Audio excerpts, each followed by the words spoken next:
MC Hammer's claim to fame overshadows many rappers who tried to clown him, as he was the first mainstream success to bring hip-hop and pop together. Also, we'll reveal how similar Nipsey Hussle and MC Hammer actually are. And the truth about MC Hammer is that he was a lot more gangster than you would think. With his flashy dance moves, parachute pants, and righteous message, MC Hammer was a massive cultural force in the early 90s that shaped American society and forever changed hip-hop culture. Feel My Power was Hammer's first album in 1987. This caught the attention of Capitol Records and led to Hammer's multi-album record contract. Feel My Power was then re-released as Let's Get It Started, which went double platinum, but this was nothing compared to MC Hammer's second album, Please Hammer Don't Hurt 'Em. This was the first hip-hop album in history to sell over 10 million copies. But the secret behind MC Hammer's success came from another artist entirely. Let's take a time machine back to 1981. Back in 1981, a lot of things were happening. The Lockheed F-117 Nighthawk stealth fighter jet made its first flight at Groom Lake. That's over Area 51 in Nevada. Also, the first game ever of paintball was played in Henniker, New Hampshire. And of course, we can't leave out that on August 1st, 1981, MTV got started and aired its first ever music video, Video Killed the Radio Star by the Bugles. But that same month, the singer Rick James produced and performed Super Freak, which was sampled in MC Hammer's hit song, Can't Touch This, which won 2 Grammys and became an iconic song of the 1990s. MC Hammer was known for his other hit songs, Too Legit to Quit and Pumps and a Bump, standing out with his flashy dance movements, extravagant choreography, and his signature parachute pants. Hammer had a rapid rise to fame and was the first crossover artist to introduce white people to hip-hop on a grand scale. What you may not know about Hammer is that he is also an entrepreneur, tech investor, and celebrity spokesperson. A multi-award winner, Hammer is considered a forefather and pioneering innovator of pop rap, incorporating elements of freestyle music, and is the first hip-hop artist to achieve diamond status with his album Please Hammer Don't Hurt 'Em. So, is MC Hammer still relevant today? You may be surprised to find out how he has already influenced your life. MC Hammer has maintained a consistent level of interest from 2004 to the present, according to Google Trends. So what really happened to MC Hammer? Originally from Oakland, where gangs roam the streets in large numbers, he gained a reputation for being a rapper you don't diss. Why didn't his career in commercial rap music continue to rise to new heights of fame and success? And how exactly does MC Hammer compare to Nipsey Hussle?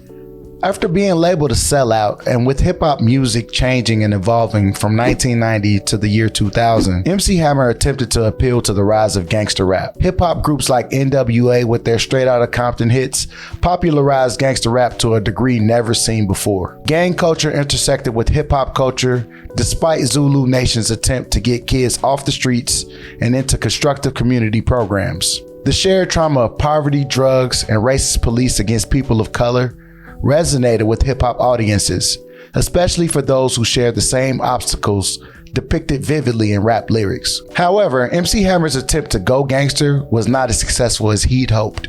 A lot of this was due to overexposure and critical backlash, which led to his popularity as a rapper decreasing after the mid-1990s, which also led to MC Hammer's highly publicized bankruptcy in 1996. Except Hammer wasn't losing money because of drugs or gambling at casinos. He was in fact supporting his community, just like Tupac and Nipsey Hussle did. Hammer filed for bankruptcy in 1996, but today he says his debt wasn't a matter of losing his head.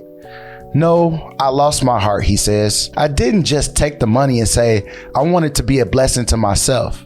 I took my money and employed 200 people in my community. I had a payroll of $1 million a month at times. And that Drake lyric in The Resistance that says, "Will I blow all this money, baby, hammer time?" is not accurate. MC Hammer did not blow all of his money. He invested his money and the people. MC Hammer's cultural impact goes beyond his hit songs and introducing hip-hop to mainstream pop audiences. It's felt in the lives he positively impacted in his community. Yet, for those who easily discount MC Hammer for his simplistic rhyme schemes and dancing, don't take into account how relevant he has managed to stay, even if he's not releasing new albums. Currently, at the time of this video, MC Hammer has 3.1 million Twitter followers and over 300,000 followers on Instagram and Facebook. What really happened in the 90s to make more than one famous rapper afraid of MC Hammer?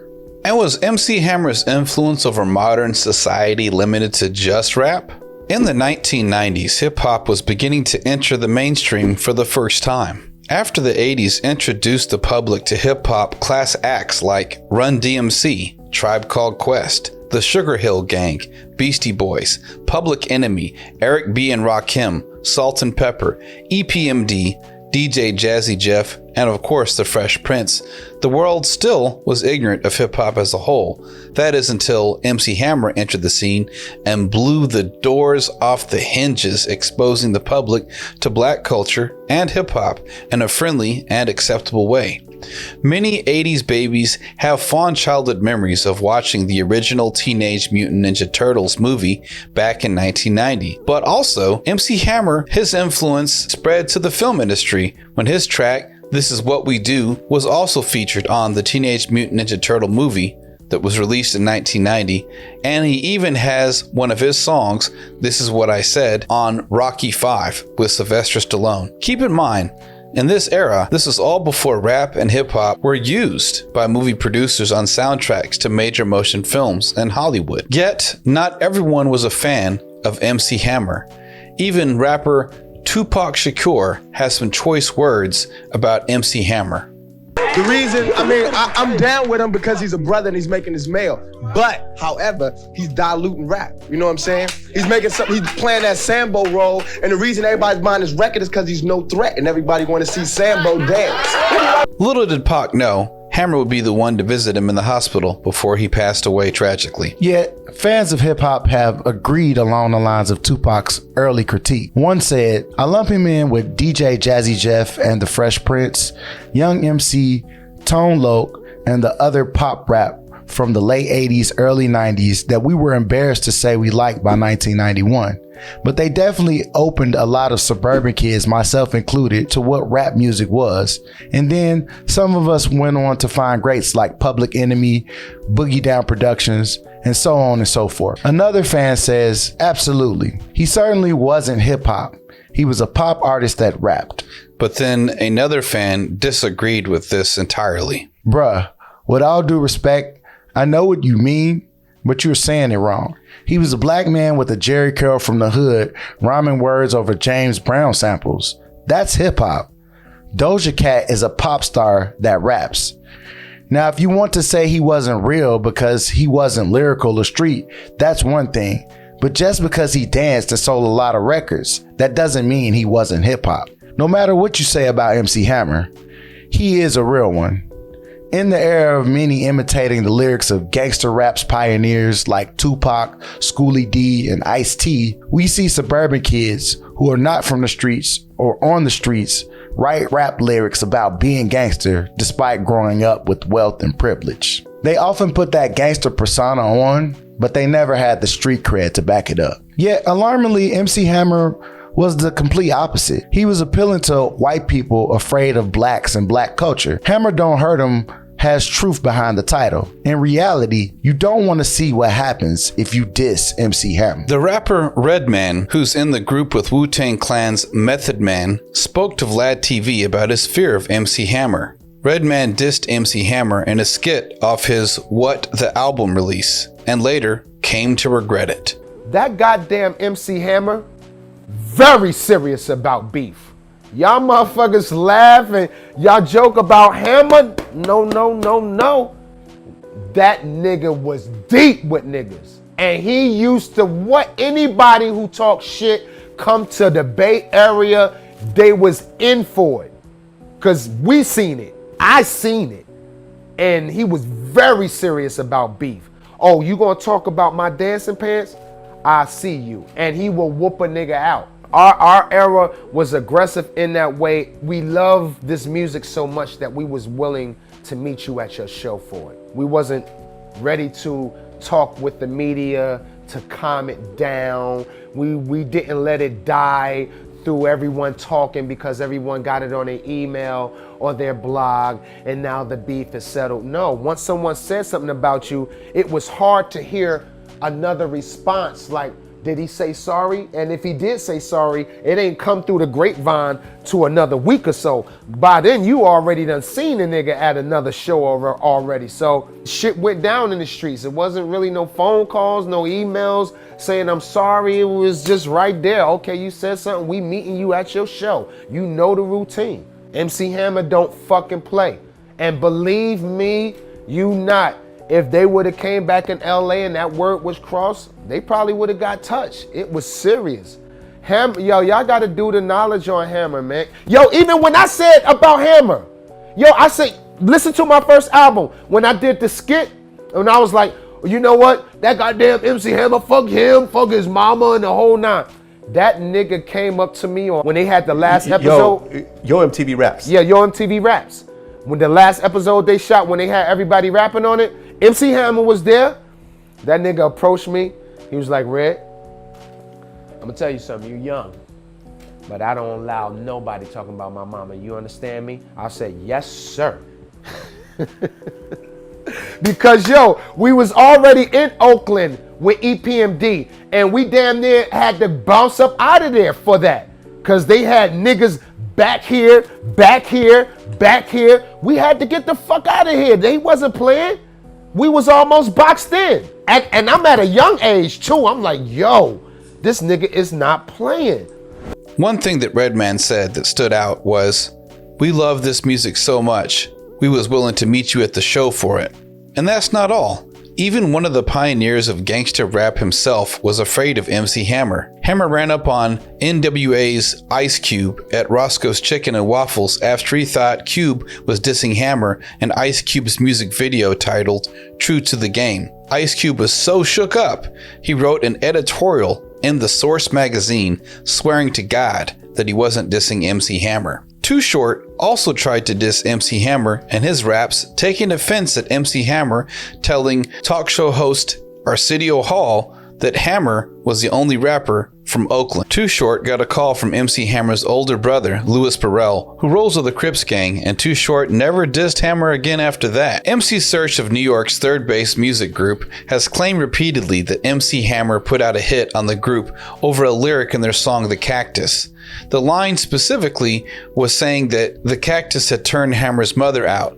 And allegedly, this is supposed to be just a play on the title of Third Base's 1989 The Cactus album, also making the parallel between MC Hammer's record, released the same year, called Turn This Mother Out. In 2015, MC Search told The Ed Lover Show about receiving death threats from MC Hammer's brother, Louis Burrell, in the middle of a flight to Los Angeles. We're in the air, MC Search says, and Carmen Ashurst Watson, who was the president of Def Jam Records at the time, picks up the phone and hears someone say, "Is Third Base on their way to LA?" And she goes, "Yeah." And the voice says, "Good, they're dead." This is Louis Burrell. MC Search claims that a $50,000 hit was confirmed by fellow Def Jam artist Eric B. and was supposed to be carried out by the Los Angeles Crips gang. In a later interview, MC Search said that fear and anger over the incident had never left him and caused him to have to get into therapy for years to be relieved of this trauma. Many say that MC Hammer is so blessed into the Crips that he wouldn't have even had to pay for a hit to happen. He would just have to ask for it to happen, and they would have carried it out. Just like they say about Wu-Tang Clan, MC Hammer ain't nothing to fuck with. So how did MC Hammer influence you in ways that you may not be aware of? From influencing children of the 90s, who are millennials now, with his hip-hop, to even a Saturday morning cartoon called Hammerman in 1991, MC Hammer has made a large impact. But what he's doing in the past decade is also exerting influence over society.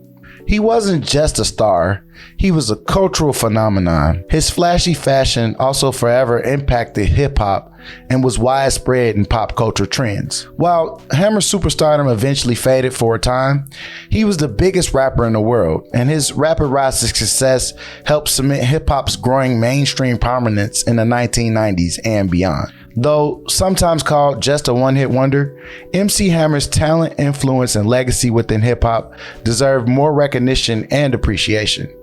At his best, he was a pioneer who demonstrated the genre's tremendous commercial and cultural potential. MC Hammer has his own record label too, but there's a side to MC Hammer that a lot of people don't even know about, and some of his interests and accomplishments may surprise you.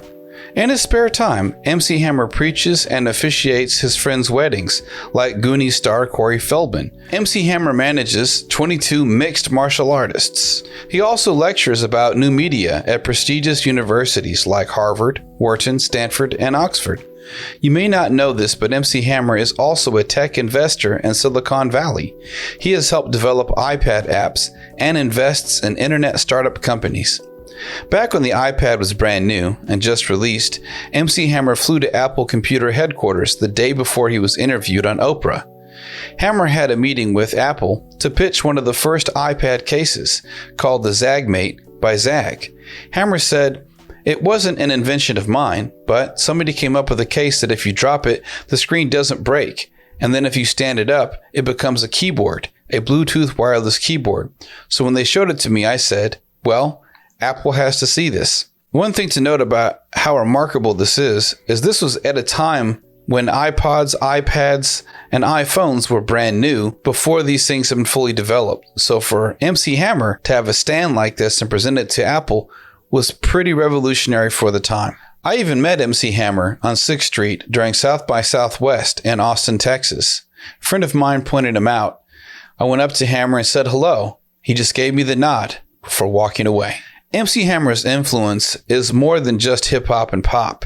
In addition to giving those of us who grew up in the hood hope to succeed, his investments in the tech industry have gone on to influence untold amounts of people.